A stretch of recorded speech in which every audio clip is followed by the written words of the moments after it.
Oke, teman-teman, halo, assalamualaikum warahmatullahi wabarakatuh. Berjumpa lagi dengan saya Ditya. Di dalam video ini, saya akan membahas tentang salah satu teori technical analysis yang paling populer di dunia trading, ya. Dalam hal ini, teori technical ini tidak hanya bisa digunakan di kripto atau forex doang, tapi di forex maupun kripto, gitu ya.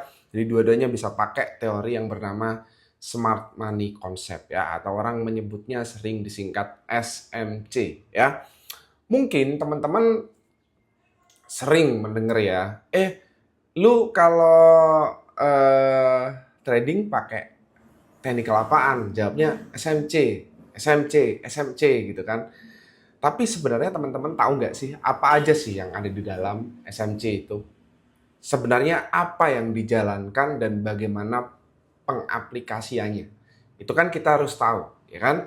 Nah, smart money concept itu bisa dibilang adalah sebuah konsep di mana kita menggunakan berbagai metode technical yang digabung dalam satu metode untuk membuat buka posisi atau open posisi di dalam trade yang kita jalanin, gitu ya. Nah, di sini setidaknya ada 10 macam SMC itu ya isinya ya. Jadi SMC itu nggak cuma satu doang, dua doang, nggak, tapi ada 10. Oke?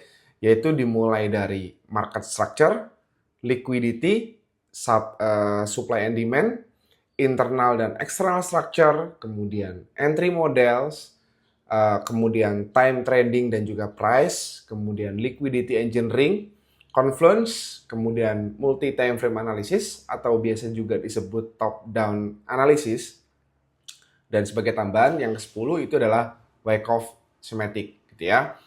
Dan di sini teman-teman, dari 10 metode yang ada di dalam SMC itu bukan berarti kemudian kalau teman-teman mau open posisi itu 10-10-nya harus dipakai gitu. Enggak, gitu ya. Tiap orang punya preferensinya masing-masing, gitu ya. Contoh nih kayak saya lebih suka pakai satu market structure, kedua itu supply and demand, ketiga itu biasanya liquidity konsep, gitu ya. Jadi saya cuma pakai di sini kalau by numbering itu nomor 1, 2, dan 3, ya. Di sini, sorry, ada tambahan, yaitu nomor 9.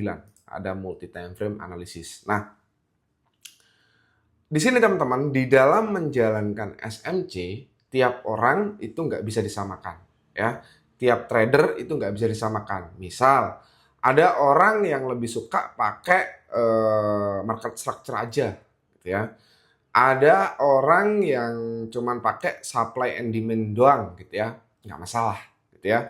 Apakah itu benar, apakah itu salah, ya tergantung dengan bagaimana cara mereka melihat SMC itu kayak gimana. Oke, so kita akan bahas satu persatu setiap topik di dalam SMC ini. Mungkin video ini akan lumayan panjang, jadi silakan dinikmati. Ini adalah tutorial lengkap, video lengkap pembahasan tentang SMC. Jadi kemungkinan akan agak panjang, gitu ya. Oke, jadi kita mulai dulu dari market structure. Oke, kenapa ini saya taruh nomor 1? Karena di dalam pengambilan posisi dunia trade, gitu ya, kita mau trading, misalkan mau open long position di dalam Solana misalkan, ya kita harus tahu dulu marketnya itu kayak gimana, gitu ya. Nah, di sini kita akan bahas market structure. Di dalam market structure itu ada 3 pembagian, yaitu ada break of structure, ada change of character, kemudian ada trend dari si koin atau pair yang mau kita tradingkan. Oke, kita langsung aja, nggak perlu berlama-lama, kita masuk ke trading view. Jadi yang dimaksud market structure itu, ya, di sini saya akan contohkan koin apa ya enaknya ya. Yang lagi bagus hype deh ya, hype USDT. Oke, jadi misalkan nih, oke, nah misalkan gini ya. Nah di sini teman-teman, break of structure itu adalah konfirmasi di mana yang tadinya tren itu turun menjadi naik. Itu adalah konfirmasi dari sebuah perubahan tren di dalam sebuah koin, gitu ya. Nah, di sini saya contohkan dari Hype. Oke, saya contohkan, bentar ya. Jadi di sini kita perkecil ya. Jadi di sini kita bisa lihat bahwa Hype di tanggal atau di bulan Februari itu mengalami tren penurunan. Oke, ini trennya jelas turun ya. Oke, nih.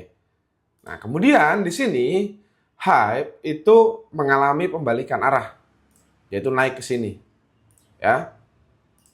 Oke, artinya ini sudah membentuk V-shape, ya. Artinya sudah mengalami pembalikan arah dari arah turun ke naik. Nah, ini kan di dalam SMC kita perlu mengkonfirmasinya melalui apa? Satu, change of character. Dua adalah break of structure. Ketiga adalah trend line yang itu biasanya berhubungan dengan higher high dan juga higher low maupun lower high dengan lower low. Oke? Nah, di sini kita sudah tahu ini dari turun ke naik. Sekarang pertanyaannya, di manakah change of karakternya, Mas? Oke.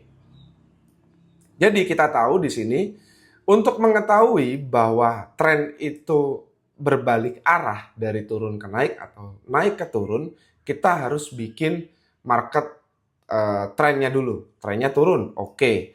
Berarti kalau turun, let's say anggap aja di sini ada high, oke. Di sini ada high, saya gambar dulu ya. Jadi di sini ada high. Mana ya? Nah, di sini deh. Ini high-nya. Anggap aja ini high, oke. Nah, kemudian di sini dia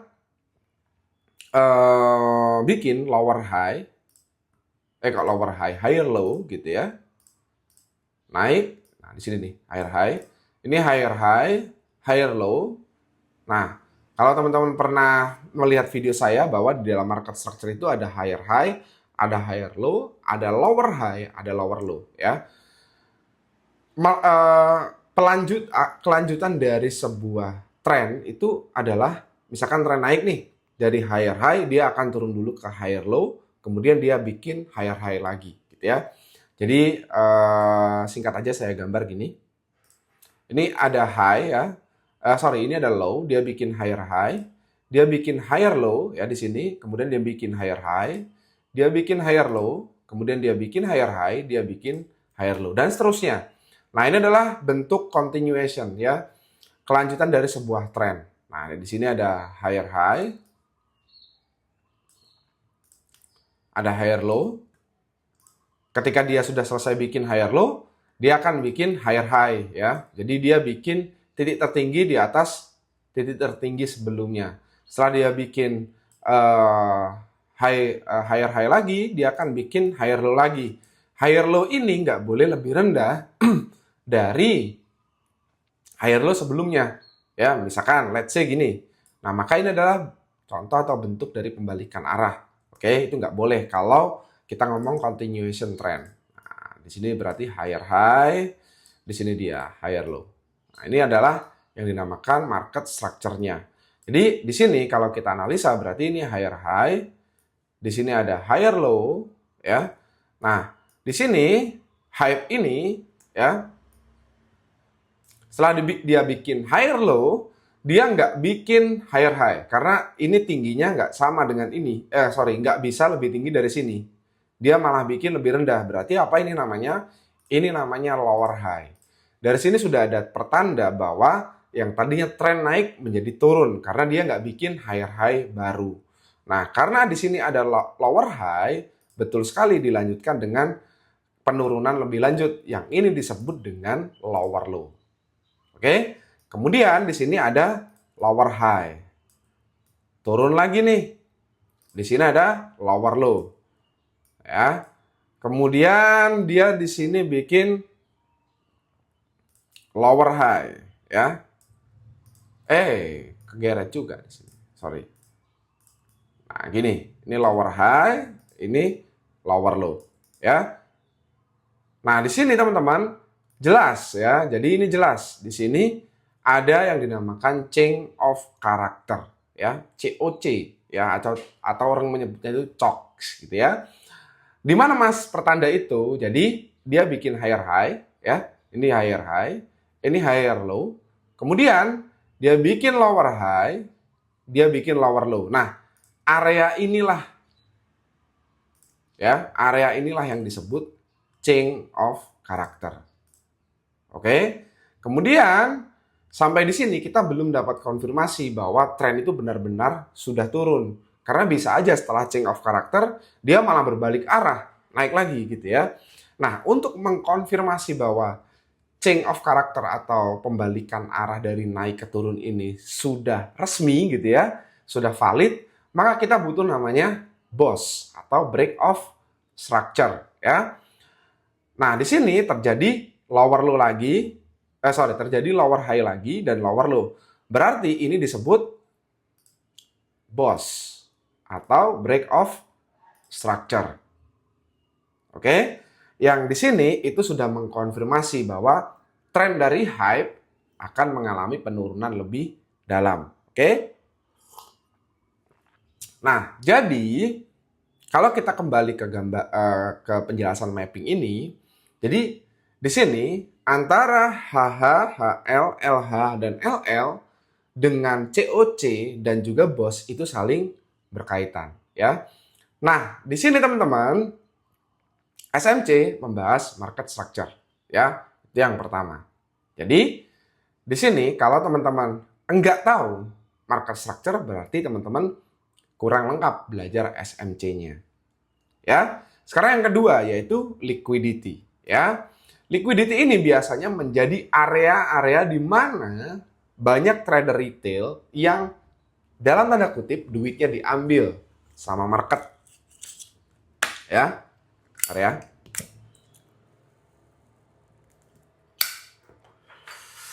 Itu kenapa banyak yang membahasakan liquidity ini adalah liquidity grab, ada yang membahasakan SL Hunter, ada yang membahasakan exit liquidity dan sebagainya. Nah, di dalam liquidity setidaknya itu saya mengenalnya ada setidaknya sebenarnya ini ada 4 ya. Yang satunya adalah inducement ya. Area jebakan untuk retail pasang posisi sebelum harga melanjutkan kenaikan atau penurunan. Ya. Jadi di sini ada 4. Yang pertama adalah equal high dan juga equal low. Yang kedua adalah buy side dan juga sell side liquidity, area di mana tempat stop loss trader retail berkumpul. Kemudian ada liquidity grab atau manipulasi harga, pengambilan likuidasi sebelum arah itu berbalik. Kemudian ada inducement ya. Di sini teman-teman, antara liquidity grab dengan inducement itu memiliki pengertian yang saya membahasakan itu mirip gitu ya. Pengaplikasiannya itu mirip. Jadi ini bisa dibilang 11-12 lah gitu ya. Mungkin teman-teman juga pernah mengalami nih, misal open posisi long, kena SL dulu baru harga naik. Nah, mungkin teman-teman pernah mengalami itu. Nah, ini yang dinamakan liquidity ya. Kita akan contohkan langsung ya. Yang pertama equal high dan juga equal low. Jadi equal high dan juga equal low adalah sebuah titik tertinggi yang berada di atas yang sama, pucuk yang sama, tapi tidak benar-benar presisi. Begitu juga yang equal low, ya. Contoh, ya, saya coba carikan contohnya. Oke. Mana ya?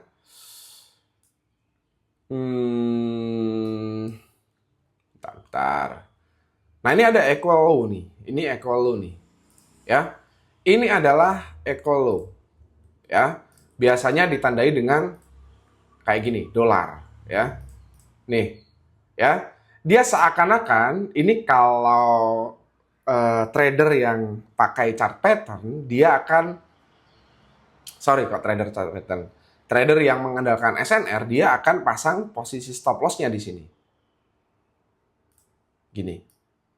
Bentar. Jadi dia akan pasang posisi stop loss di sini. Ya. Atau gini deh, agak dilebarin pun juga bisa. Nah, begitu harga turun, dia naik nih. Wah, ini naik nih, berarti saya ambil posisi long. Oke, supportnya di mana ya? Nah, kita cari di sini. Nah, ini ada support nih. Ini support. Menjadi resisten. Berarti ini support lagi nih. Oke, maka saya akan pasang posisi stop loss di bawah wick sini. Nah, yang nggak taunya setelah dia naik, harga naik nih, dia mengalami corrective wave, turun, dia bablas ke bawah, ambil SL-nya teman-teman, lanjut naik. Nah, ini biasanya sering dialami retail trader. Termasuk saya juga sering gitu ya. Nah, ini yang dinamakan equal low, oke? Lanjut, sekarang kita cari equal high ya. Mana ya equal high?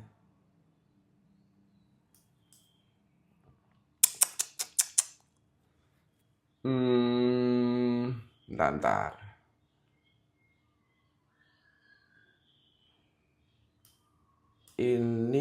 Nah ini juga bisa dibilang equal high sih. Bentar, tapi kurang cakep. Kurang cakep, bentar. Equal high itu biasanya di penurunan harga. Saya carikan.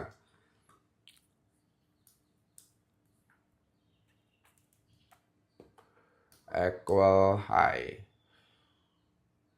Nah, ini dia. Ini adalah bentuk dari equal high ya.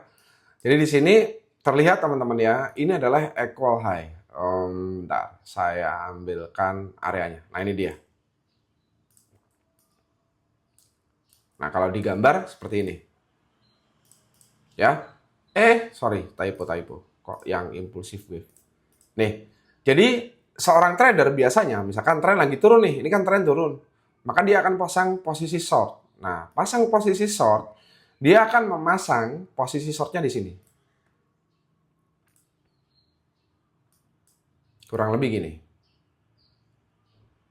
Ya, oke. Dia ambil wick yang ini. Ya. Nah, misalkan gini. Oke. Atau dia ambil wick yang ini juga bisa. Ya. Misalkan dia berani agak melebarkan SL-nya gitu ya. Nah, jadi begitu harga turun, naik ya. Padahal di sini sudah ada tanda-tanda equal low. Di mana, sorry ini bukan equal low, ini double bottom. Nah ini di mana sudah ada tanda-tanda reversal, dia pasang posisi short di sini. Dia pasang posisi short. Oke, saya pasang posisi short di area supply. Ini ada supply nih, ini supply. Nah, di sini saya pasang posisi short. SL-nya saya taruh di atas wick. Ya. Yang nggak taunya setelah harga naik, tembus SL, baru turun. Ini namanya equal high. Jadi, dua titik yang sama, hampir sama gitu ya, presisinya itu hampir sama. Di mana gitu ya, di mana biasanya di sini itu akan menjebak retail, akan ambil posisi. Oke, sekarang kita bahas liquidity untuk yang stop hand, liquidity grab ya. Liquidity grab adalah bentuk pengertian lain inducement ya, di mana biasanya liquidity grab ini ditempatkan di area, kalau dia pasang posisi short gitu ya, dia akan menaruhnya di area resisten. Kalau dia pasang posisi long, dia akan menaruhnya di area support. Di sini saya contohkan. Misalkan saya ambil posisi long, dia ini koinnya naik ya. Hype ini naik, turun, naik. Oke, trennya naik. Fine.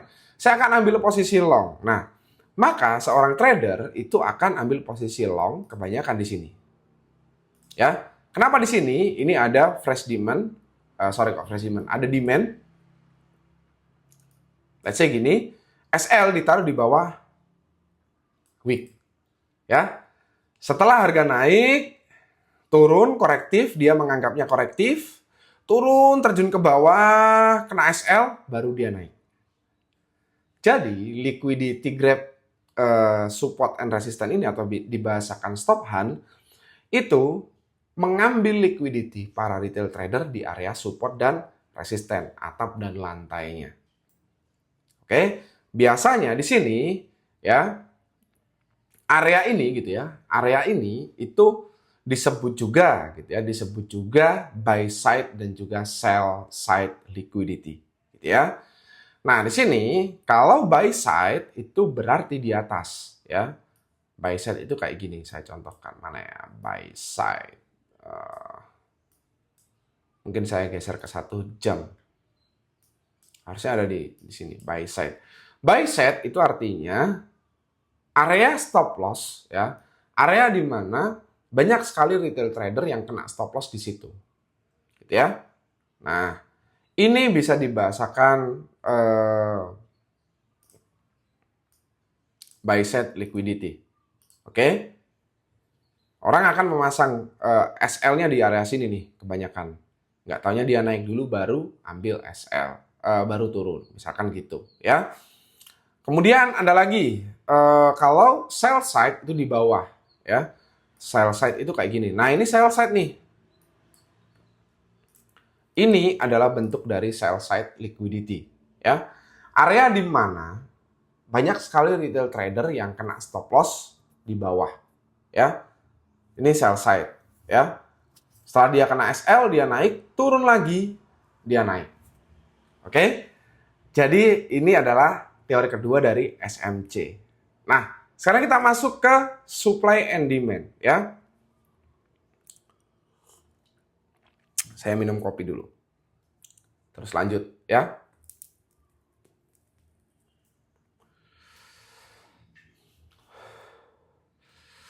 Di sini, di dalam dunia supply and demand ya, ini adalah technical atau metode yang paling saya sukai ya.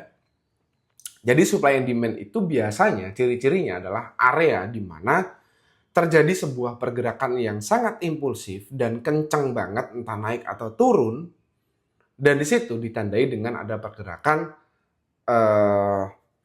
apa ya, bisa dibilang wealth lah atau institusional besar, bank dan seterusnya gitu ya. Nah, karena pergerakannya besar, impulsif, dia akan menciptakan God candle atau Marubozu candle.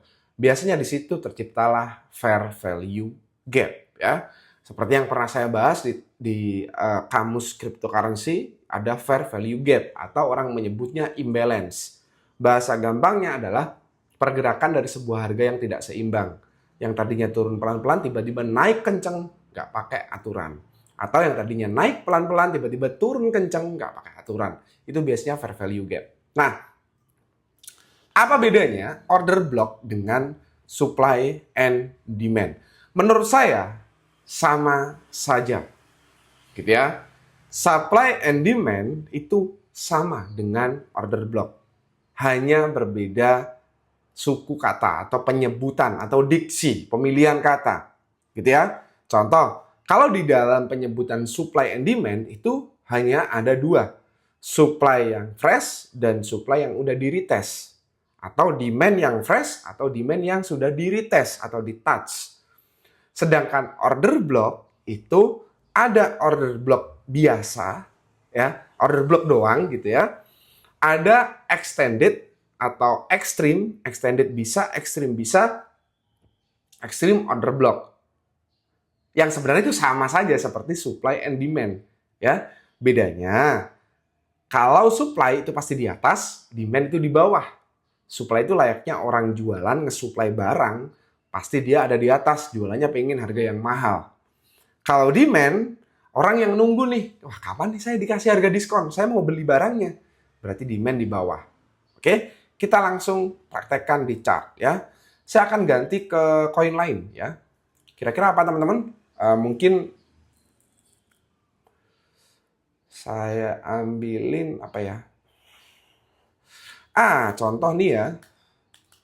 Kebetulan saya masih running. Dalam posisi saya bikin video ini, saya lagi running trade. Walaupun udah profit, saya lagi running trade pendle ya, koin pendle. Nah, di sini teman-teman, ini saya pinggirin dulu ya. Saya taruh di sini deh, gitu ya. Nah, di sini terlihat teman-teman ya, bahwa di manakah supply dan di manakah demand. Oke, supply itu di atas sama kayak tempatnya resisten, demand di bawah sama kayak tempatnya support. Perbedaannya adalah Support adalah batas bawah, demand adalah area orang beli. Supply adalah resisten adalah batas atas, supply adalah area orang ngejual. Oke? Saya kasih contoh. Di sini terlihat pendel harganya naik. Sorry, ini harganya naik ya dari sini. Saya gambar. Jadi di sini low-nya, terus dia naik ke sini. Ya, ke sini ya. Dia turun, dia naik lagi, terus dia turun ke bawah, ya, dia naik. Nah, sampai sini saya menganalisanya. Wah, berarti high sebelumnya udah di break nih, udah dijebol sama dia. Maka dari itu saya kasih tanda nih, change of character. Ya, maka pendel akan melanjutkan kenaikannya setelah dia turun atau koreksi. Dalam hal ini bahasanya corrective wave. Artinya dia naik, ini impulsive wave-nya, kemudian ini corrective wave-nya. Berarti corrective wave-nya itu nggak boleh lebih rendah dari harga ini, garis putih. Oke? Nah, kalau dia turun sampai ke sini, misalnya ternyata pendel ini dari sini, koreksinya itu sampai sini. Nah, ini artinya change of character-nya gagal. Ya, artinya dia cuma manipulasi doang. Nah, di sini alhamdulillah tadi malam ketika saya bikin video ini pagi, tadi malam saya dapat posisi dia naik, kemudian dia korektif. Ketika sampai di area saya di sini yang udah saya marking, di sini pendel melanjutkan kenaikannya lagi. So, jelas di sini kita melihat gitu ya. Dari turun dia naik. Kenapa dia naik? Karena ada buyer. Buyer berarti cari apa? Cari area demand. Nah, Mas, area demand itu menemukannya di mana? Nah, area demand itu ini adalah demand area, demand zone ya. Yang saya kotakin ya, yang saya kotakin warna hijau ini adalah demand zone. Ya. Oke. Itu kenapa ketika harga ini naik, ya, dia turun, oke, dia naik dulu karena di sini ada buyer.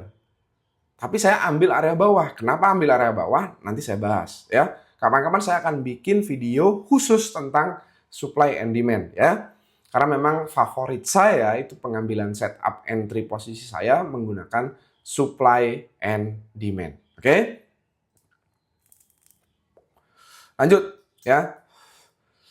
Supply and demand itu teman-teman ada 4 macam, ya. Ada 2 kategori, ada 4 macam. Setiap kategori ada 2. Jadi ada supply and demand, yaitu yang sifatnya itu reversal, yaitu drop based rally dan juga rally based drop.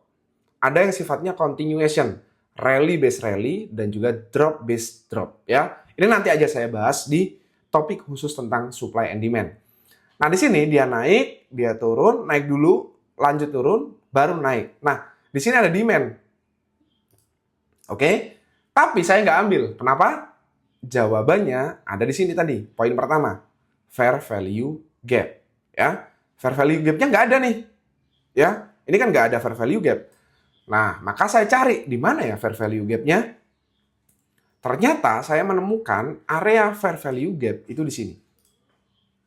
Ini adalah fair value gap, teman-teman. Ya. Fair value gap itu adalah area di mana adanya kekosongan, ya, adanya kekosongan dari sebuah candle 1, 2, dan 3. Jadi di candle 2 itu kosong. Ya, sorry, fair value gap-nya di sini. Ini fair value gap. Nah, ini kosong nih, ya. Dari sini, ini kan ada jarak nih antara, saya garis deh, biar enak. Ini ya. Nah, antara garis kuning atas dengan garis kuning bawah, itu ada gap. Ada yang kosong nih. Ya, itu kenapa saya ambil entry-nya di sini, bukan di sini. Loh Mas, tapi kok fair value gap-nya nggak diambil nih di bawah? Fair value gap itu nggak selalu diambil. Tapi, untuk orang seperti saya, untuk favorit saya gitu ya, saya akan ambil posisi ketika ada 1, supply and demand, kedua ada fair value gap. Ketiga adalah area di mana dia tercipta change of character. Change of character-nya di mana, teman-teman? Di sini. Ya. Nah, kalau saya ambil di sini, saya juga dapat profit, tapi nggak maksimal. Tapi kalau saya ambil di sini, saya dapat profit. Berapa persen nih? 4,5%. Ya, ini kalau pakai leverage, gede banget jadinya. Oke, jadi di dalam SMC itu ada supply and demand yang penerapannya menggunakan fair value gap, kemudian menggunakan supply and demand. Nah, lalu order block kayak gimana, Mas? Sama. Ya, sama. Order block itu adalah penyebutan lain dari supply and demand menurut saya. Karena penerapannya itu sama, mirip bahkan persis ya, 11-12. Oke. Nah, kemudian ini apa sih? Refinement order block gitu ya. Ini adalah order block yang udah difilter ke time frame kecil. Nah, ini dia. Kalau di dalam supply and demand, dunia supply and demand ya, itu bahasanya mencari area supply dan juga demand atau demand gitu ya, yang belum di-retest. Oke, ini kalau teman-teman perhatiin, ya, di sini, ini adalah area anti saya ya, garis biru ini, itu nggak ada demand-nya. Tapi kalau ini dipecah ke time frame yang lebih kecil, muncul demand. Ini demand nih. Ya, itu kenapa ketika harga sampai pada area ini, dia lanjut naik. Ya, jadi di sini refinement order block adalah mencari order block di time frame yang lebih kecil. Ya, sedangkan supply and demand itu nggak ada bahasa refinement. Ya kita top down analisis aja. Ini ada kaitannya dengan nomor 9. Nanti saya jelasin ya. Lanjut. Nah, ini dia. Internal dan juga external structure. Ya. Internal dan juga external structure adalah di mana kita menganalisa struktur harga koin menggunakan time frame yang lebih besar ke yang lebih kecil. Oke, logikanya begini. Eksternal itu adalah yang nampak. Internal yang ada di dalam eksternal itu. Oke, saya contohkan ya. Saya cari online. Apa ya? Deh, ARB. Ya, lagi bagus nih ARB. Ya. Nah, di sini teman-teman, saya baru sadar full TP ya ternyata setup saya. Nah, di sini teman-teman, yang harus kita tahu nih ya, yang harus kita tahu di manakah eksternal, di manakah internal ya. Tadi saya bilang eksternal adalah yang nampak, internal adalah yang nggak nampak. Nah, ini ada kaitannya dengan style trading kita. Saya lebih suka dengan trading yang intraday atau day trader dan juga scalping ya. Meskipun beberapa hari ini saya juga coba beberapa swing trade gitu ya. Nah, di sini saya melihat di sini ya ada struktur di mana ARB ini mengalami kenaikan di eksternalnya. Dari bawah sini dia naik ya, retrace dulu, koreksi, naik lagi. Koreksi lagi di sini. Naik lagi, koreksi lagi. Dah. Terus ini masih lanjut nih. Sorry. Dia naik lagi. Nah, dari sini secara kasat mata gitu ya, kita melihat dengan kok kasat mata sih? Kita melihatnya secara langsung bahwa jelas struktur eksternalnya itu naik. Ya toh? Naik dong. Kenapa? Karena area low yang ada di sini itu belum di break. Kecuali kalau ARB terjun ke bawah, baru deh. Itu dia eksternalnya turun. Ini eksternalnya jelas naik gitu ya. Nah, di sini teman-teman, ketika harga naik seperti ini kenapa ya gini? Oh, gini nih. Nah, ketika harga naik seperti ini adalah eksternal. Ya. Kelihatan naik gini kan, ini eksternal, ini juga eksternal, ini eksternal gitu kan. Nah, saya contohkan ya. Saya hapus saja. Saya contohkan ya. Jadi di sini kelihatan bahwa ini eksternalnya naik. Nih, ini eksternal naik ya, yang saya tandai dengan garis putih.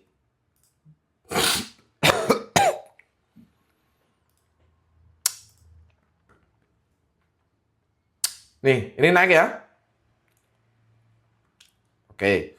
Sekarang di manakah internalnya? Internalnya kita kecilin ke time frame yang lebih kecil. Coba saya kecilin ke 1 jam. Apakah dia naik terus? Enggak. Ternyata ada internal strukturnya. Ada naik, ada turun. Ada naik, ada turun. Ada naik, ada turun. Nah, itu namanya external internal structure. Jadi kita melihat sebuah struktur dari koin dari yang nampak ke yang nggak nampak dengan cara memecahnya. Contoh, lanjut ya, tadi 4 jam ke 1 jam. Masih belum begitu nampak perbedaannya. Sekarang kita lihat internalnya di 5 menit.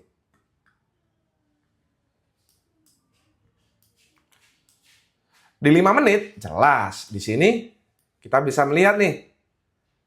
Padahal tadi di 4 jam, lurus ke atas, naik ya. Tapi di internalnya, lihat. Dia naik, dia turun. Dia naik, turun, naik, turun, naik lagi, turun lagi, naik lagi, turun lagi, dan seterusnya. Ya. Artinya apa sih teman-teman? Artinya di sini kita bisa melihat bahwa mana nih? Bahwa harga dari koin ARB ini secara tren eksternal itu naik. Tapi di internalnya ada turunnya, ada naiknya. Makanya kalau teman-teman paham eksternal dan internal structure, ini akan lebih enak dalam menganalisa, dalam menjalankan trade-nya. Contoh, teman-teman ambil long position nih. Ya toh? Karena teman-teman nggak tahu market structure, ketika ambil long position di sini misalkan. Di sini deh. Ya. SL di sini.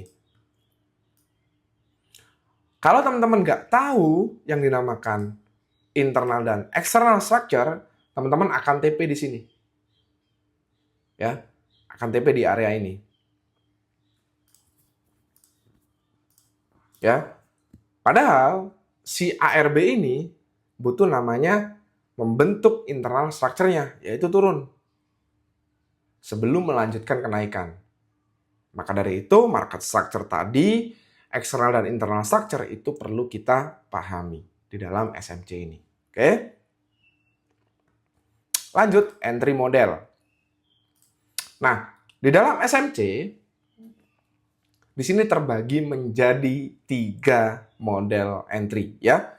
Ada risk entry, confirmation entry, refine entry, ya.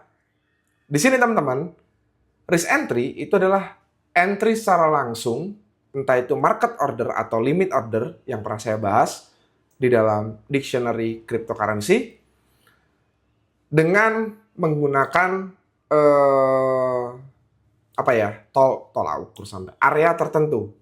Ya tadi supply and demand, SL-nya dikecilin dan seterusnya.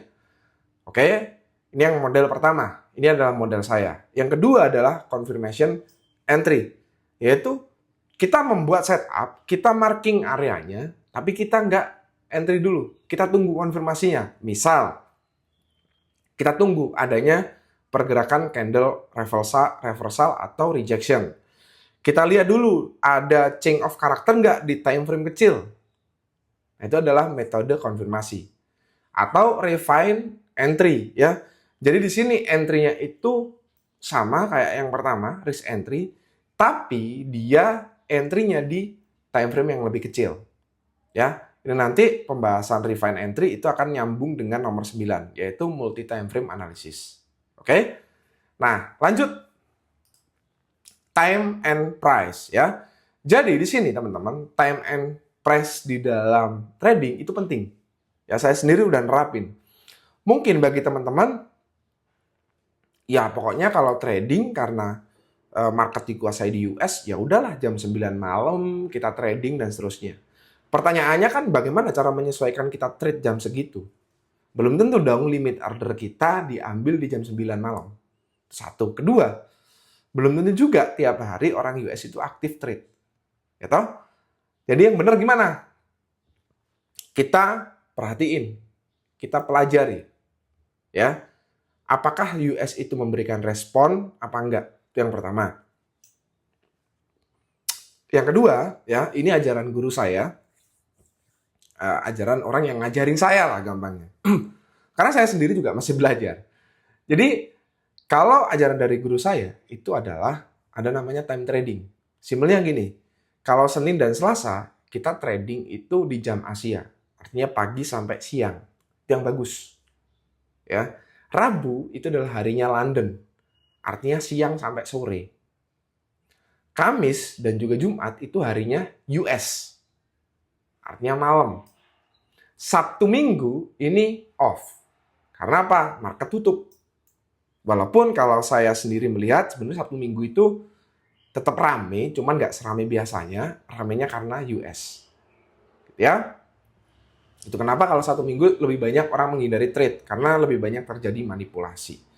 Ya, kemudian yang ketujuh adalah, nah ini tadi yang saya bahas tentang inducement ya. Jadi ini adalah metode di mana terjadi sebuah manipulasi harga, ya, jebakan-jebakan harga, ya. Ini ada hubungannya dengan liquidity nomor 2 tadi, ya. Kemudian nomor 8 itu adalah confluence. Ini adalah penggabungan elemen-elemen tertentu. Jadi di dalam SMC, orang-orang yang menerapkan technical analysis menggunakan SMC, saya yakin banget dia tidak akan menggunakan satu teori doang. Misal, dia pakai SMC nih, dia cuma mengandalkan supply and demand. Nggak mungkin. Nggak mungkin. Yang saya tahu, bahkan yang saya terapkan, saya memang bisa dibilang S&D player. Saya suka banget ambil setup, ambil posisi pakai S&D. Oke? Tapi nggak serta-merta di setiap area demand dan setiap area supply, itu saya pakai setup. Saya pakai posisi. Saya open posisi, enggak. Tapi saya gabungkan dengan metode lain. Contoh, liquidity. Contoh lagi, fair value gap. Jadi saya gabung dengan metode lain. Ya minimal 2 lah, sampai 3. Ya, jadi ada penggabungan. Ini untuk menambah confluence atau kepercayaan diri kita, conviction kita terhadap posisi yang kita pasang. Oke? Yang ke-9 adalah multi time frame analysis. Ya. Di mana di sini kita menganalisa sebuah pergerakan harga koin dan tujuan kita akan open posisi, oke? Akan tetapi ya, yang kita cek itu bukan satu time frame, tapi banyak time frame. Contoh, ya, contohnya ARB ini deh, ini paling gampang deh, karena juga ya sekarang udah nggak running karena udah TP ya, full TP lagi. Jadi di dalam ARB ini proses saya itu adalah melihatnya dari daily dulu. Ya, di daily saya ngapain? Nah, di daily ini teori ini juga disebut top down analysis. Jadi menganalisa sebuah pergerakan koin dari harga teratas sampai harga terbawah. Nah, di sini teman-teman, saya melihatnya dari daily dulu. Saya lihat, oh, daily-nya bagus nih. Karena apa? Karena dia di sini naik, retest, turun ya. Ini naik dulu. Terus retest, naik kenceng banget, artinya dia uptrend. Oke, karena uptrend, di sini daily-nya uptrend, saya ambil posisi long. Gak mungkin dong, uptrend saya malah nge-short. Itu sama aja bunuh diri gitu kan. Nah, di sini teman-teman, untuk menentukan tren saya dari daily dulu. Ya, kemudian masuk ke 4 jam. Nah, di sini di 4 jam, jelas terlihat bahwa tren dari koin ARB, Arbitrum ini, dia naik. Ya. Nah, tapi di dalam 4 jam ini, saya nggak cuma melihat tren doang. Kalau daily kan tren doang. Di 4 jam, saya mencari area menarik. Oke? Nah, ketika saya ambil posisi di sini, ya, harga ARB itu lagi di sini, teman-teman. Harga ARB ini saya reply aja. Harga ARB itu lagi di sini. Bentar. Harga ARB mana sih? Sorry, salah. Harga ARB itu lagi di sini. Nah, lagi naik gini kemarin, ya. Jadi saya bikin setupnya itu di hari Rabu gitu ya, tanggal 27 Mei. Video ini saya buat tanggal 29 Mei ya. Jadi harga ARB itu pas di sini. Wah, ini trennya naik nih. Dan dia udah closing candle juga. ya. Kepencet lagi dong. Sorry. Gini ya. Jadi di tanggal 27 Mei, saya lihat ARB ini break daily-nya dia nih. Breakout nih. Berarti kalau koin setelah breakout, kemungkinan dia akan koreksi.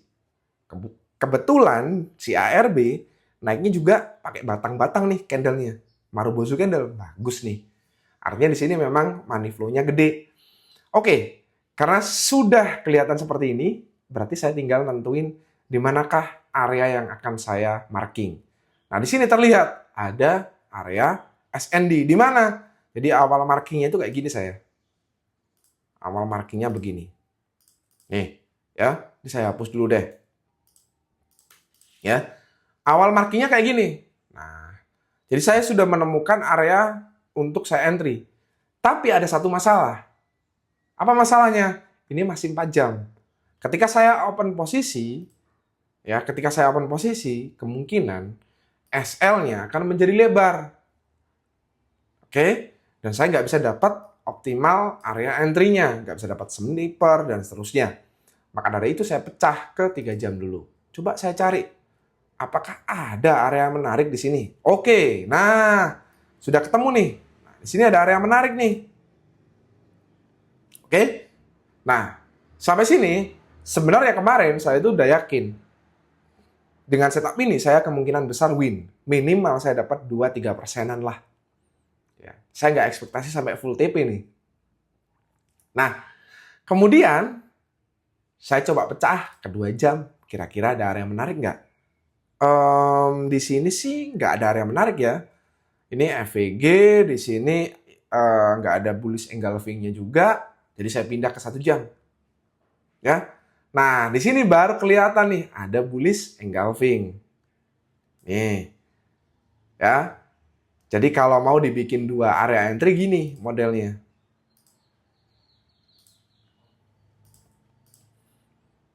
Ini garis merahnya adalah garis SL. Jadi ini entry 1, entry 2, tapi saya biasanya cuma pakai 1 entry sih ya. Nah, jadi di sini udah ketemu nih. Nah, ini ada bullish engulfing. Ya, di mana bullish engulfing adalah sebuah pertanda bahwa harga menciptakan sebuah demand yang bagus. Gitu ya. Coba saya pecah lagi ke 45. Kira-kira bisa nggak lebih presisi? Di 45, ya samalah kurang lebih. Areanya nggak beda jauh. Oke, saya pecah lagi ke 30 menit. Wah, ini malah lebih jelas. Makin conviction saya, makin percaya diri. Ya. Oke, masuk ke 15 menit. Di sini, nah ini ada bullish engulfing di sini. Ya. Nah, gini bisa sebenarnya untuk mempertipis stop loss ya. Tapi ini adalah time frame 15. Jadi kalau ini saya taruh di bawah sini, kemungkinan nggak kejemput. Kenapa? Karena kemungkinan ini cuma noise kalau saya pecah ke 5 menit. Jadi saya ambil atasnya saja. Lagi pula di sini ada fair value gap. Ini juga ada fair value gap. Ya, jadi saya ambil yang atas. Oke, saya udah yakin dengan setup saya. Dan ketika video ini saya buat, sudah selesai proses trade-nya ya. Dan itu terbukti dengan adanya full TP dan dapat sniper entry ya. Jadi ini adalah metode top down analysis di mana saya menganalisis sebuah koin untuk mengambil area entry yang sifatnya itu lebih optimal. Jadi enggak satu time frame aja gitu ya. Jadi saya mengambil banyak time frame. Kemudian yang ke-10 adalah membaca fase akumulasi dan distribusi ya. Nah, di sini teman-teman, kalau teman-teman pernah mendengar, itu ada nama teori AMD. AMD itu singkatan ya. AMD ya. A itu akumulasi, B itu manipulasi, dan D itu adalah enter distribusi ya. Nah, teori AMD ini nanti juga kapan-kapan akan saya bahas secara khusus. Ini sangat saya menganggapnya killing killing setup atau bisa dibilang killing area gitu ya. Nah, di sini yang harus kita temukan adalah area manipulasinya. Ya. Contoh ya, seperti apa itu AMD, Mas? Nah, di sini kita bisa lihat di time frame mungkin di time frame 15 menit coba. Oke. Nah, di sini teman-teman, kita bisa lihat ya. Ini saya hapus dulu deh. Saya hapus ya. Nah, di sini kita bisa lihat ini adalah bentuk akumulasi. Akumulasi itu biasanya bentukannya datar. Jadi harga itu naik turun nggak jelas gitu ya. Ya naik turun di situ-situ aja. Oke. Nah, kemudian ada fase manipulasi. Oke. Fase manipulasi itu apa? Fase penipuan. Gampangnya fase menipu trader ngiranya dia naik atau turun. Nah, kebetulan di sini kan tadi tren dari koin Arbitrum atau ARB ini adalah naik. Nah, di sini seorang trader ketika di fase akumulasi ini dan kemudian ada fase penurunan ini, ya, ini ada fase penurunan harga dari Arbitrum, trader akan mengira nih, wah harganya turun nih, breakdown nih, nge-short enak nih, ya, nggak taunya, ya, ketika dia merasa seperti ini, dia akan pasang posisi short di sini. Dia akan pasang posisi short di sini. Ya toh? Ini deh. Karena di sini dia menganggap, wah breakdown dari support nih. Ini kan supportnya nih. Ini supportnya. Nah udah breakdown nih. Jadi kalau dia naik, dia akan retest ke bawah. Melanjutkan penurunan. Nggak taunya ternyata ini adalah fase distribusi. Ya. Jadi A akumulasi warna kuning, B sampai D, M itu adalah manipulasinya warna merah, D itu adalah distribusinya. Nah, kita harus bisa mendapatkan posisi di sini yang saya lingkari warna kuning. Ketika teman-teman bisa mendapatkan posisi di area area manipulasi itu mantap ya. Contoh lagi, oke. Saya kasih contoh lagi nih. Yang dinamakan AMD. Jadi, seorang trader itu pasti mengira di sini, wah ini ngebosenin banget marketnya, diem di situ-situ aja gitu kan. Oke, ini kan turun, naik lagi, turun lagi, naik lagi, turun lagi. Dibilang naik enggak, dibilang turun enggak. Artinya ini adalah fase akumulasi. Nah, tiba-tiba si Arbitrum ini dia naik. Oke? Nah, si trader retail ini mengira, oke, karena koinnya naik, udah breakout dari channel akumulasinya, saya akan ambil posisi long di sini, di area support. Gini. Ya. Apa yang terjadi? Dia kena manipulasinya. Ya. Padahal naik ini adalah manipulasi. Ya. Dan penurunan ini adalah bersifat distribusi. Penurunan ini adalah bersifat distribusinya. Nah, itu adalah teori AMD atau di sini sebutannya Wyckoff. Oke? Jadi teman-teman di sini itulah pembahasan SMC ya. Yang dimana saya yakin pasti teman-teman banyak sekali, nggak semua ya, banyak sekali yang sering bingung. Apa sih SMC itu? Apa sih SMC itu? Ya, ini udah saya bahas. Semoga bermanfaat untuk video kali ini dan untuk teman-teman yang mau trading bareng sama saya, gitu ya. Silakan join ke dalam grup Telegram saya. Linknya sudah ada di link deskripsi. Di sini saya biasanya ngasih Outlook gratis juga ya. Ini nggak berbayar, nggak ada kelas berbayarnya, nggak ada VIP sinyalnya. Saya bagiin gratis semua. Tiap hari juga saya kasih update untuk market ya. Kemudian teman-teman juga bisa request Outlook, saya kasih on-chain data juga. Kemudian ada juga rekapnya ya. Ini rekapnya untuk setiap Outlook-nya. Nah, di sini ada teman-teman kalau mau pamer-pamer dikit lah. Ya. Kalau mau pamer-pamer dikit juga saya sediain room atau ruang untuk pamer gitu ya. Hasil profit dari ikut Outlook saya atau pakai Outlook-nya teman-teman sendiri ya. Langsung aja join di cryptolicious.id ya. Nanti langsung ikut ke grup Telegramnya trading bareng saya. Oke. So, itu aja yang bisa saya sampaikan. Terima kasih. Wassalamualaikum warahmatullahi wabarakatuh.